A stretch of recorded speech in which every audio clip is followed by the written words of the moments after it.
Hello, Glee fans. This is Shamus Kelley, senior editor for the Towerlight. And I'm Sarah Becker, the associate arts and life editor. And we're here to talk about Glee Season 3, Episode 20 and 21, Props and whatever the other one was called. I think it was just called Nationals. Nationals? Yeah, it was. That's a dumb name for an episode.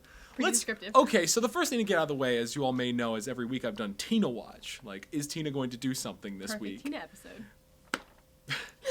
So she got something to do this week, and you all were like, oh my god, spoiler, Tina's going to be the main part of this episode. And at first I'm like, okay, I'm kind of excited. It's going to be a weird, cracky, weird-ass episode.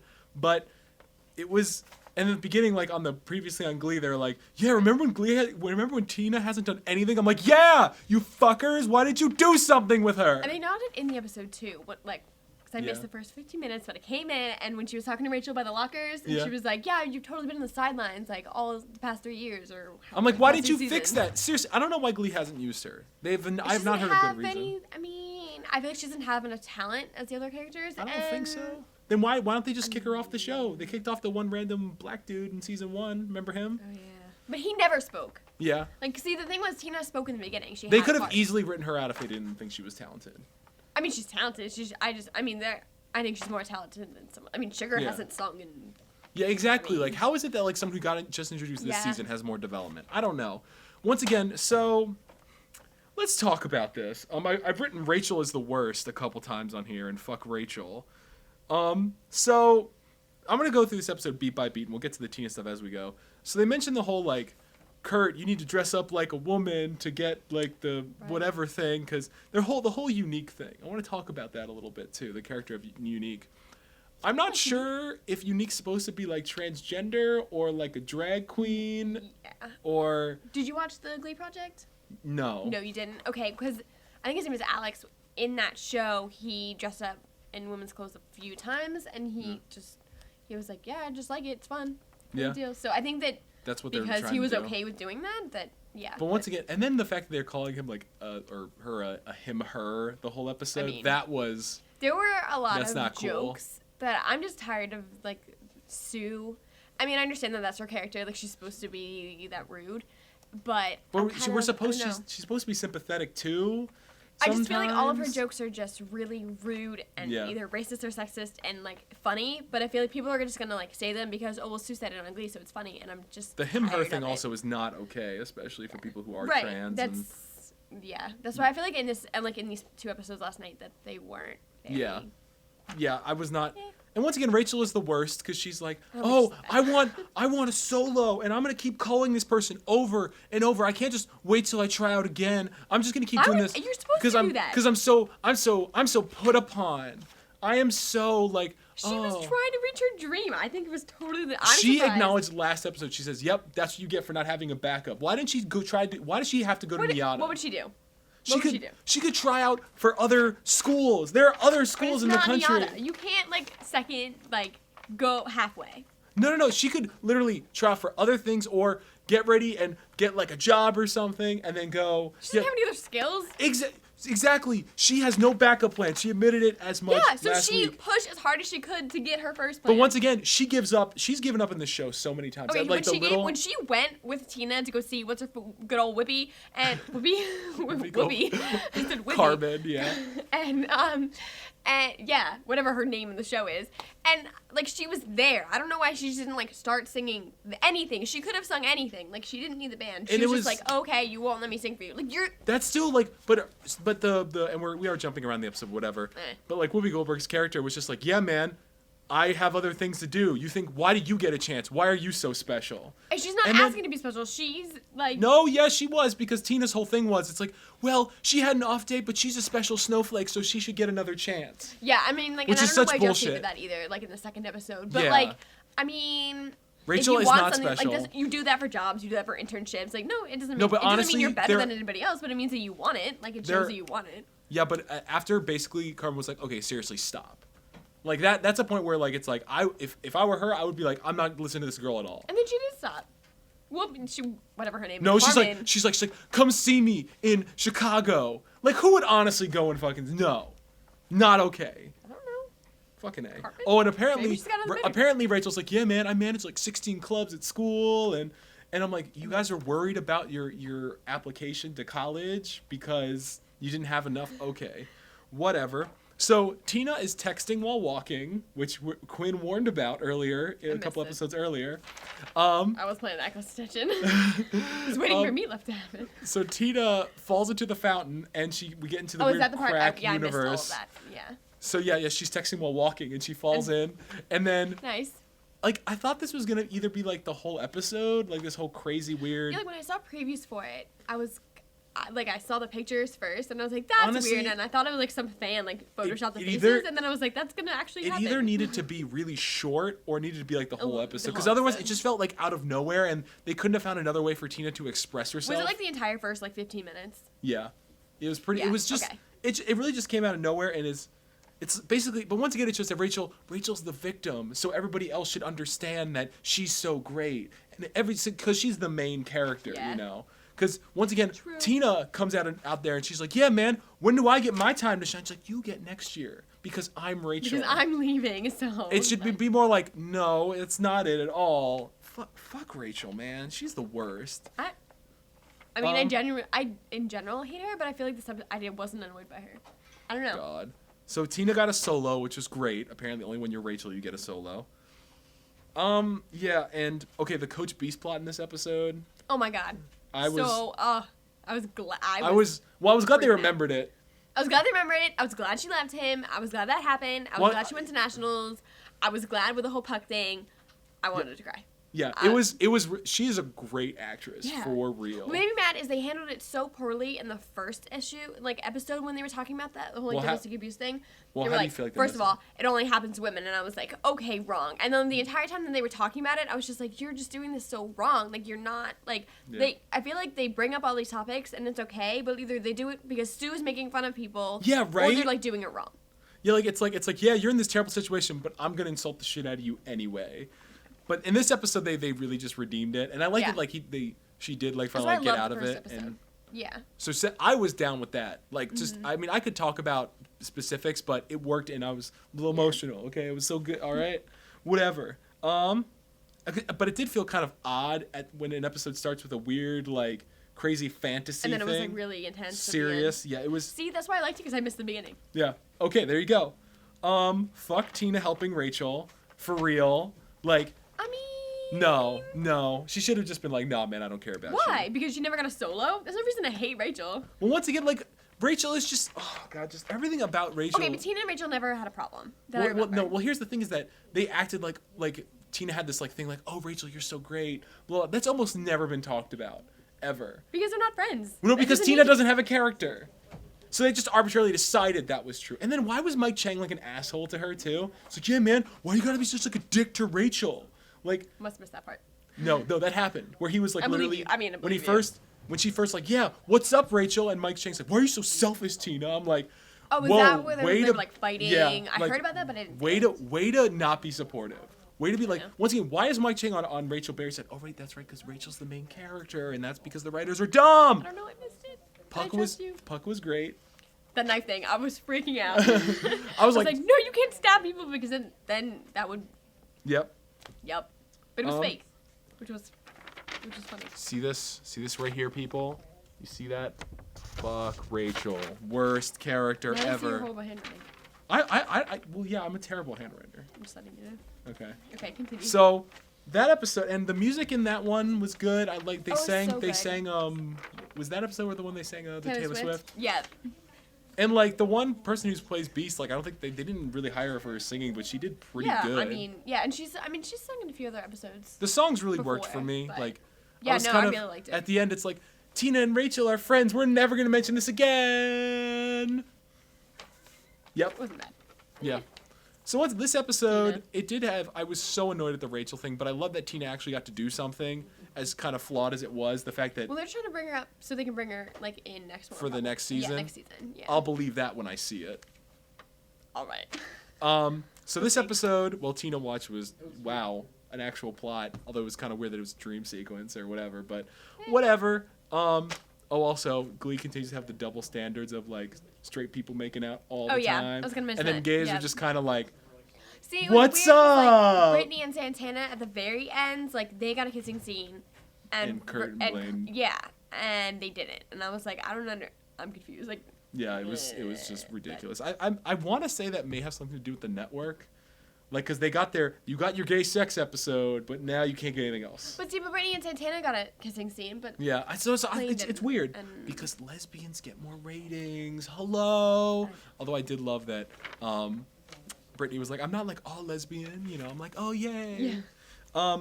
So that episode, the first episode of the hour, because this wasn't a two-parter. It was just 2 episodes aired back to back. I was kind of confused. I thought it was just gonna be like a really long episode. No, it was 2 episodes aired back to back. So. This episode gets, for the incredible amount of Tina, it gets a solid B+. That's what I was going to give it. It's a B+. It gets bogged down by the Rachel stuff, but Tina actually got to do something, so it gets... Maybe I missed all the really bad Rachel stuff, because I didn't... Rachel's just the worst all the time now, so you just kind of have to accept it. So that was all right. Okay, so B+, songs were good. I liked everything with Coach Beast. Oh, yeah. All my emotions. Oh my God. I'm in a glass case of emotion. So then we go to Nationals. So, okay, they introduced the fact that Mercedes is sick for like 10 seconds, and then she's not. I think it was probably just to get Quinn in there. By the way. Who was dancing really phenomenally for, like, not being able to walk. Yeah, it's like, I just was able to walk last week, guys, but now I can dance like nothing. Yeah, I'm surprised she wasn't, like, standing in the back, like, just... So, like... But. Also, I just love that they're like, oh man, we only have so many members. We have all these fucking backup singers that are not... like in the Troubletown song, like it was just like, my roommate said that. She was like, where did they... There was like 4 people, and now there's like 12. I mean, that's just the Glee song and dance thing. Like, that's... If you're gonna get into that about Glee, like, you're not gonna live. Also, like, remember how last season when they went to Nationals, there was like... They all got their names like posted on a board, and if you got into like the top 10, you went on to the next level of the competition. Right. And this one, it literally just, I guess there was another level of the competition we missed, but there was nothing in the dialogue to suggest that. And there was no mention of any other bands or not groups. Groups. Yeah, bands. Besides Vocal Adrenaline and the other one that was up there with them. Right. Yeah. There was nothing like they didn't even like make a fake list. Like I was like, it's just between the 3 of them. So like, obviously not. I guess the rules changed from last year. Also, the guest judges are Perez Hilton, Lindsay Lohan, and that guy. He's in Fringe or something. I don't know. Somebody said something that he was in. Well, no clue. Lindsay Lohan, they introduced her as America's sweetheart. I'm like, but her scene was like, I'm like, okay, that was a little funny. Not gonna lie. Yeah. Not gonna lie, that was pretty funny. I was kind of surprised. Like, of all the people, it's... yeah. And... I don't know. Well, then there's, I have written fuck Rachel and Finn. Because he's like, yo, man, I got you this ice. And we're going to smash it. I'm like, you better put that in a freezer, buddy. That was just weird. Yo, man, what's up? And then fucking Whoopi Goldberg comes to see... No, and she came right at the exact right moment. At the end. Contrived as shit. It's Glee. It's supposed to be like a corny, and that was supposed to happen, and everybody gets that from the beginning. Let's break this shit down about Glee. Glee's a happy, fun fantasy land. Except when we decide to do plots about domestic abuse... and gay because Glee is a place where those things can be brought up because they have those introductions already. Yeah. That's why they can like. Once again, like Glee will even within its own episode say like once again domestic, domestic violence is totally not cool, but Sue's gonna go push someone down the stairs because it's funny. Right. No. Yeah. That's why like I love her character because she's funny and I really like her as a person and like an actress. Yeah. But I hate her character on the show. Well, it's like how... Like, I get that she's supposed to be mean, but, like, she's terrible to all these people. Oh, but wait, I'm actually not a bad person. It's because I can't deal with what's happening with my sister. It's like her character flip-flops. Like, they can't decide if she's, like, evil or not. Yeah. Or there's, like, hey, Kurt, I'm going to call you, like, girly names or whatever. And he's like, yo, dude, that's not okay. She's like, all right. But then she's back to doing it again. Yeah. It's just right, yeah, because she's, like, trying to put him in the dress. And, like... I wrote gay double standards. Always. Once again, we talked about it, but the whole unique thing, they need with a character like that. You have to clearly state these things because the audience will not know. I think they really. Like, no, they didn't. Like we don't. Like in the when he first was in like that very first episode that Alex. I know there was that line where he's like, "Well, you don't feel like a woman, and I do," but still, it's not clear enough for that. Like with a character that could potentially be transgender, you have to spell it out for the audience. Because most people don't know what transgender is. But I don't think it's gotten to that point. I don't think his character has gotten to that point yet.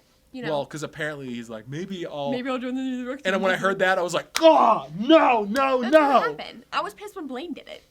I was pissed. Well, I was okay with the Blaine thing because he was gay. It's the only reason. Gay double standards. Yep. All right. Whatever. No. Honestly, my whole logic for that is like, honestly, like, because some people call like Kurt like the female Rachel a little bit, and I don't necessarily agree with that. Yeah. But I'm saying like I watch a lot of shows. I will watch. I will accept like shittier gay plots or whatever, or like not as well because it's so rare to see them on television. Yeah. So I'm willing to give gay things like that a pass when I wouldn't give like straight couples a pass because there's so many different options. Like, oh, if you don't like this couple, you can go watch something else. For like gay stuff or God, even like you don't have a lot. Yeah. I just don't. I don't know. For some reason, I don't like Blaine and Kurt together. That's really? A whole nother. Yeah. I feel like they don't have any compatibility at all. I mean, that's once again, it is kind of a we take what we can get. Right. Yeah. If only they developed them more. Like I like because like a week or two ago they were doing that whole like we're having a fight. Right. Yeah. That was really cool. I was like, okay, you know what? I believe it. Yeah. But. Let's talk about things I didn't believe. I didn't care that New Directions won. Remember when it was like a big deal and like they build up to it? This one they're just kind of like once again there's no build up in the concept. And their music ones, I know they have did. To win. Like, I know they did your Meatloaf. Which was, but I didn't really like any of their performances. I thought they were just kind of. I'm gonna kill you. All right. They weren't bad songs, just the actual performances themselves were not. I wasn't paying attention because I was crying. And I couldn't see through my tears. So I just didn't care that they won because there's no build-up. Don't give a shit. I just knew they were going to win. It's like, yay, they won. I don't care. You know they're going to win because the seniors need the win. Shu needs the win because he's going to cry and not get married if he doesn't. So let's talk about the part that really pissed me off with Emma with... So you're ready to have intercourse. That's presented as a, hey, you won. This is your reward. Yeah. You get to have intercourse. When before it had been established this was a big deal for her and she only wanted to do it when she was ready. If she wants to, that's fine. But it wasn't, I feel like it wasn't a personal decision for herself. It was a personal decision for him. Like, congrats. Like, it wasn't a, hey. I'm going to do this for you instead of I'm going to do this for myself. Wouldn't that have been so cool if they had actually built up that? She's like, I'm just really trying to struggle with this. And. Or now I'm really okay. Because, like, her character about those kind of issues stopped completely. Yeah. Like, after, like, maybe a little bit of development with the wedding planning thing because she wasn't like she was stressed but like not really. Okay, I can plan the wedding, but that was the only like we haven't seen a lot of her since earlier in the season. season. Problems at all. Yeah, so once again, it's the same thing with Beast with the whole domestic abuse things. Like we hadn't heard from her in like so many episodes. Yeah. But it's such a wasted opportunity because it could have been a really big like deep thing for her, and it's squandered for. And then they're like, you win the best teacher of the, you know, I'm like, wow, no tension there either. Yeah. I mean, but I feel like it's kind of what they needed to, like, wrap it all up. Yeah. Just fucking bullshit. Like, I really liked them. I didn't like this episode. I was so bored. I mean, it was so dumb. I was just yelling at my screen. Fuck Rachel. Like.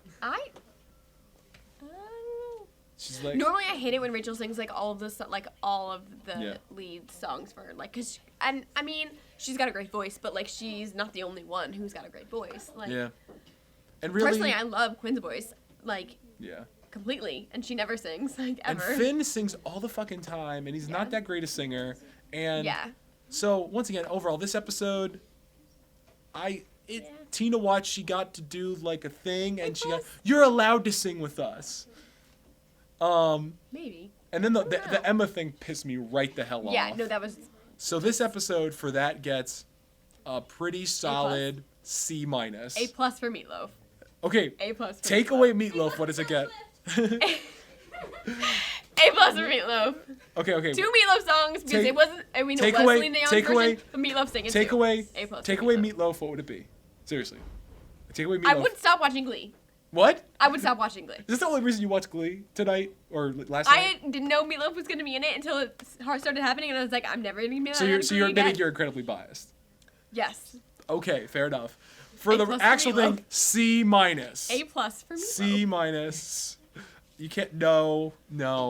So yes, please leave comments for us. And if you like Meatloaf.